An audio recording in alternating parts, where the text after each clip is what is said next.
Okay, good day, you guys. All right, so I am just gonna hop right into a quick video on probiotic foods and eating in a way in which you can keep your good bacteria where it should be. So, as many of you know, most of us, a lot of our good bacteria gets washed out.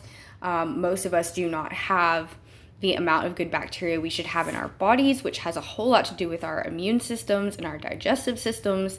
And I could go on and on about this topic. And in this video, I'm actually not going to be discussing probiotic supplements, but I am going to be discussing probiotic foods and a little bit about prebiotics as well.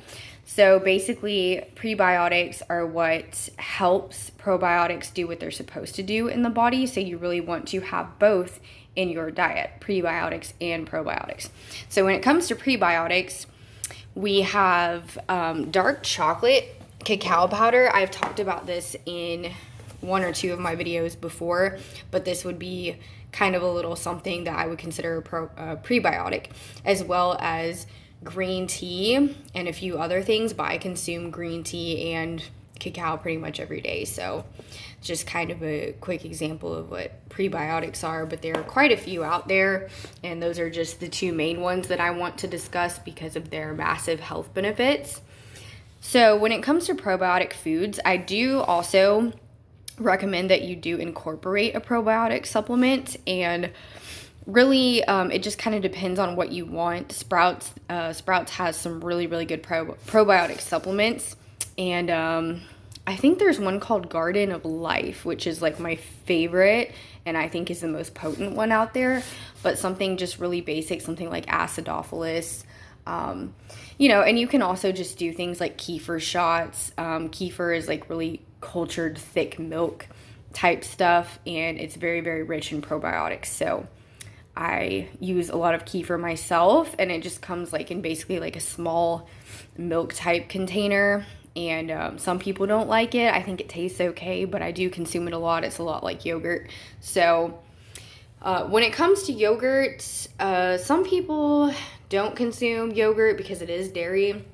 I am partially somewhat lactose intolerant, so I don't consume a lot of dairy. I usually eat one small serving of yogurt per day, and something like Chobani.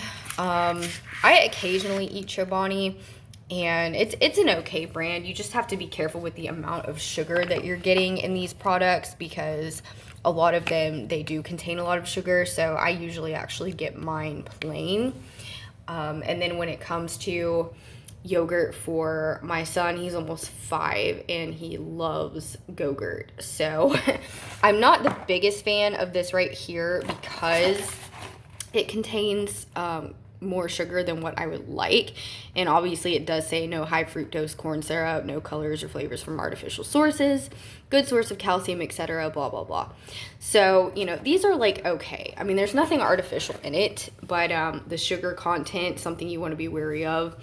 So I know my kiddo really likes the designs on the actual name brand Gogurt. So, but I do, most of the time I try to just give him the organic kind that I get from Sprouts or from health food stores. So this stuff is, even though he may not like the design, it tastes the same, and in my opinion even tastes better.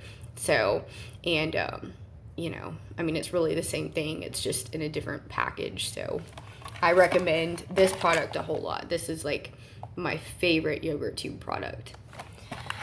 So my kiddo, he probably eats at least 3 or 4 of those a day. I'll be honest, sometimes it's more than that. Sometimes I have to cut him off on the Gogurt because he just eats so many, but at least I know he's getting some good bacteria there. So Tempeh is something that is a little less talked about. Hold on, put my cacao powder back there.